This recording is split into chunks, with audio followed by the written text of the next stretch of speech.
Good morning, students. 10th class maths exercise 8.4 question number 1. Express the trigonometric ratios sin A, sec A and tan A in term of cot A. बड़ी समस्या है, समस्या solve कर देंगे। ऐसे 6 question बन सकते हैं। Express the all trigonometric ratio in term of cot A भी बोला जा सकता है, in term of tan A भी बोला जा सकता है, in term of sin A भी बोला जा सकता है, in term of sec A भी बोला जा सकता है, in term of cosec A भी बोला जा सकता है, in term of cos A भी बोला जा सकता है। यानी कि 6 ट्रिग्नोमेट्रिक रेशियो हैं, तो 6 बार वो हमसे इन सारे ट्रिग्नोमेट्रिक रेशियो को किसी एक में एक्सप्रेस करवा सकता है। तो यहाँ पे आपके दो क्वेश्चन गिवन है, एक बार बोल रहा है कॉट में एक्सप्रेस करो और सेकंड क्वेश्चन में बोल रहा है ऑल ट्रिग्नोमेट्रिक रेशियोज को सेक में रिप्रेजेंट करो। इसमें केवल 3 ही ट्रिग्नोमेट्रिक रेशियोज बोले हैं, साइन, सेक और तीसरा tan, यानी कि 2 और हैं वो नहीं बोले। ठीक है, हम वो भी बता देंगे। अब क्या करना है, सबसे पहले तो अपने पास में जो फॉर्मूले है ना वो याद होना जरूरी है, जिसको मैं यहाँ लिख के दिखा रहा हूं। Sine A, reciprocal of sine A is 1 upon cosec A, cosec A 1 upon sin A, reciprocal of sin is cosec A is reciprocal of cosec A 1 upon sin A. मतलब समझ गए, cos a 1 upon sec a, sec a equals to 1 upon cos a। फिर tan is sin a upon cos a and 1 upon cot a। Reciprocal of tan is cot a equals to cos a upon sin a और 1 upon tan a। यानी कि अगर मैं sin find करता हूं तो cosec already find हो जाता है। यानी अगर यहां पे मैंने sin को cot में रिप्रेजेंट कर दिया तो cosec का आंसर इसी आंसर का रेसिप्रोकल होगा। अगर मैंने sec को cot में रिप्रेजेंट कर दिया तो sec का रेसिप्रोकल cos होता है, तो जो sec का आंसर होगा उसका ही रेसिप्रोकल cos का आंसर होगा। अगर मैंने tan को cot में रिप्रेजेंट कर दिया तो दो ही जाएगा आसानी से, क्योंकि tan का रेसिप्रोकल होता ही cot है। tan a equals to 1 upon cot a, ये बड़ी इजीली फाइंड हो गया। जैसे हमको फॉर्मूले पता थे, जैसे हमें पता था कि tan equals to 1 upon cot a, tan express हो गया in the form of cot a। अब हमें बाहर बच गए दो, sin और sec। sin पता कर ले तो cosec पता चल गया, sec पता कर ले तो cosec पता चल गया, इसीलिए उन्होंने दोनों पूछे नहीं। ठीक है, अब हम कैसे पता करें, तो इसमें 3 फॉर्मूले और रहते हैं। एक फॉर्मूला है 1 plus cot square a equals to cosec square a, एक फॉर्मूला है 1 plus tan square a equals to sec square a। ये है 2 फॉर्मूले। तीसरा फॉर्मूला एक और है, sin square a plus cos square a equals to 1।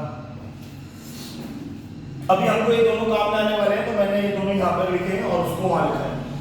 ठीक है, अब कैसे काम में आने वाले हैं, देखो मुझे दिख रहा है कि मुझे sin को रिप्रेजेंट करना है cot में, तो इस फॉर्मूले में 1 plus cot square equals to cosec square में cot है और cosec भी है।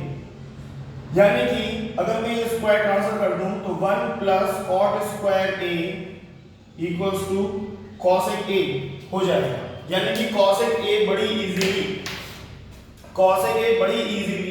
cot में रिप्रेजेंट हो गया। पर मुझे cosec तो पूछा ही नहीं गया था, मुझे तो पूछा गया sin। पर यहाँ पर क्योंकि मैं बता चुका हूँ reciprocal of cosec is 1 upon, यानी कि cosec a equals to 1 upon sin। तो यानी कि अगर मुझे cosec का आंसर पता है तो इसका रेसिप्रोकल आंसर जो होगा वो किसका होगा, sin का होगा। यानी कि मैं यहाँ पर आपको cosec की जगह पे 1 अपॉन sin लिखूंगा, ये एज इट इज रखूंगा और इसको जब रेसिप्रोकल करूंगा ऐसे, तो ये भी रेसिप्रोकल होगा, इसके डिनोमिनेटर में 1 है, तो ये हो जाएगा 1 upon under root 1 plus cot square A. ये साइन रिप्रेजेंट हो गया कॉट में। थोड़ा सा अगर फॉर्मूले को मैनेज कर ले, फॉर्मूले लर्न है तो आपकी समस्या सॉल्व है। sec को रिप्रेजेंट करना था कॉट में, sec स्क्वायर के इक्वल में tan स्क्वायर लिख रहा है, तो tan को क्योंकि हम जानते हैं tan इज 1/cot, यहां पे हमने रिप्रेजेंट किया है तो हम यहां पे भी tan को 1/cot स्क्वायर लिख सकते हैं क्योंकि tan पे स्क्वायर लिखा हुआ है। अब यहां पे हम एलसीएम ले सकते हैं, ये थोड़ा अच्छा ही लग रहा है तो इसको एडजस्ट कर देते हैं थोड़ा सा। cot स्क्वायर है प्लस 1/cot स्क्वायर है। अब हम स्क्वायर ट्रांसफर करेंगे तो sec किसमें रिप्रेजेंट हो जाएगा, आएगा ये sec रिप्रेजेंट हो गया cot में, ये sin रिप्रेजेंट हो गया cot में, ये tan रिप्रेजेंट हो गया cot में। बस फॉर्मूलों का गेम है, इसमें से स्क्वायर बाहर हो जाएगा, cot square a plus 1/cot a, ये sec रिप्रेजेंट हो गया है cot में। उसने हमसे पूछा नहीं है cos, अगर cos पूछता तो हम इसी का रेसिप्रोकल लिख देते, तो 5 के 5 ट्रिग्नोमेट्रिक रेशियो का रिप्रेजेंट हो जाते cot में। बड़ा इजी सा गेम है, फॉर्मूला गेम है, आपको समझना पड़ेगा। यहाँ पे जैसा मुझे साइन को रिप्रेजेंट करना था तो मेरे दिमाग में करना चाहिए यार साइन कॉट कैसे होगा, तो cosec का cot से रिलेशन है, cosec को 1/sin लिख सकते हैं, तो cosec वाला फॉर्मूला लिख दिया 1 + cot स्क्वायर = cosec स्क्वायर, और cosec को फिर sin में चेंज कर दिया, रेसिप्रोकल कर दिया। अब मेरे को sec को रिप्रेजेंट करना है cot में, तो हमको ध्यान करना पड़ेगा यार sec का तो cot से कोई रिलेशन है नहीं, हां sec स्क्वायर 1 + tan स्क्वायर होता है, पर tan का cot से रिलेशन है, tan इज 1/cot, तो मैंने tan वाला फॉर्मूला लेके tan को बाद में 1/cot बना दिया, sec cot में रिप्रेजेंट हो गया, tan होता ही 1/cot है। इतना इजी रहने वाला है, कोई कठिन काम नहीं है, आप एक बार मन से प्रैक्टिस करेंगे सारा काम इजी है, ठीक है। नेक्स्ट क्वेश्चन, क्वेश्चन नंबर 2 है, वहां पे लिखा हुआ है express all trigonometric ratio in term of sec है। यहाँ पे एक्सप्रेस द, यहाँ पर एक ऑल शब्द इस्तेमाल हो गया है, ऑल ट्रिग्नोमेट्रिक रेशियो साइन और sec हट गए और इन टर्म ऑफ आ गया है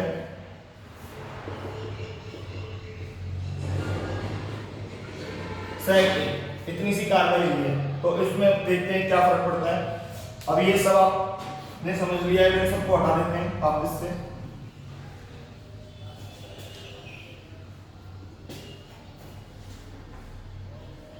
अब यहां पर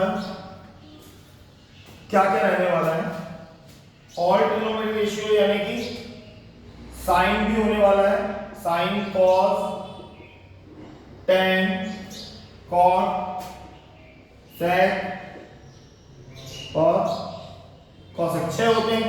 sec को तो sec में करेंगे नहीं, तो ये तो पहले से क्या है हो गया। अब बच रहे 5, 1 2 3 4 5।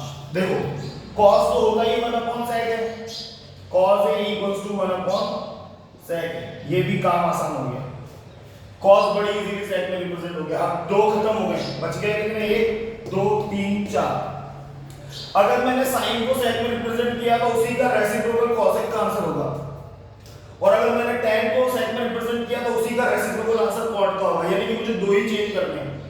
कौन सा इजी पड़ रहा है, अभी मैंने लिखा था 1 + tan square a = sec square a, ये इसका बेसिक फॉर्मूला है। यहां से आपने tan स्क्वायर को रहने दिया, 1 को ट्रांसफर किया, sec square a - 1 square transfer किया, √sec square a - 1 tan sec में रिप्रेजेंट हो गया। यानी कि मेरे दिमाग में था कि अगर tan को sec में रिप्रेजेंट करना है तो मैं फॉर्मूला जानता हूं 1 + tan स्क्वायर = sec स्क्वायर, तो यहां पर मैंने दिमाग लगाया कि यार बड़ी इजीली हो सकता है, tan sec में रिप्रेजेंट 1 को तो ट्रांसफर करना है, √, ट्रांसफर करना है, और tan रिप्रेजेंट हो गया तो tan का रेसिप्रोकल cot है, यानी कि tan की जगह पे 1/cot लिखूंगा, तो इसका रेसिप्रोकल करूंगा ऐसे, तो यहां पे हो जाएगा cot a और ये हो जाएगा 1/√sec स्क्वायर a - 1, तो ये cot रिप्रेजेंट हो गया sec में। कितने हो गए, 1 2 3 4, 4 की कहानी खत्म है, 2 बच रहा है साइन और cosec। इन दोनों में से किसी भी एक को चेंज करेंगे तो दूसरा अपने आप फ्री मिलेगा। हमको साइन को करना आसान लग रहा है क्योंकि अभी मैंने यहाँ पे फॉर्मूला लिखा था sin स्क्वायर + cos स्क्वायर = 1, और क्योंकि cos का रेसिप्रोकल sec हो जाता है तो मैंने यहाँ पे दिमाग लगाया है कि यार sin square a + cos square a = 1, तो cos स्क्वायर को तो ट्रांसफर करते हैं sin square a equals to 1 minus cos square a। cos is sec 1 upon sec square a। ये sin काय में रिप्रेजेंट हो गया sec में। यहां पे थोड़ा सा एलसीएम लेके इसको थोड़ा सही सा बना देते हैं। sec square a minus 1 sec square a और ये स्क्वायर का हम अंडर रूट ट्रांसफर कर देते हैं। अंडर रूट पुट होने के बाद में sec स्क्वायर a माइनस 1 ये अंडर रूट रहेगा, इस पे से स्क्वायर हटेगा और ये sec a हो जाएगा। sin a equals to sec square a minus 1 अब अंडर रूट में और अपॉन sec a। बच्चों का ये सवाल रहता है कि यहां से स्क्वायर हटा करके इस पे से अंडर रूट क्यों हटा सकते हैं? ये स्क्वायर होल स्क्वायर नहीं है इसलिए इस पे से अंडर रूट नहीं हटेगा। इसी का रेसिप्रोकल आंसर cosec में लिख सकते हैं क्योंकि cosec is 1 upon sin a। cosec a equals to 1 upon and sin is in the form of sec a root sec square a minus 1 upon sec a के रेसिप्रोकल हो जाएगा sec a upon sec square a minus 1। cosec sec में represent हो गया बड़ी easily. sin में जो answer आया था उसी को रेसिप्रोकल में लिखा है देखो u। तो सारे ट्रिग्नोमेट्रिक रेशियो को हमने sec में रिप्रेजेंट करके दिखाया है। sin sec में रिप्रेजेंट हो गया है, cos sec में रिप्रेजेंट हो गया है, tan sec में रिप्रेजेंट हो गया है, cot sec में रिप्रेजेंट हो गया है, sec ऑलरेडी sec है और cosec भी sec में रिप्रेजेंट हो गया है। ऐसे आप बाकी के चारों को भी करके देख सकते हैं। प्रैक्टिस करनी ही पड़ेगी, प्रैक्टिस का कोई भी तोड़ नहीं होता, कोई शॉर्ट तरीका है नहीं।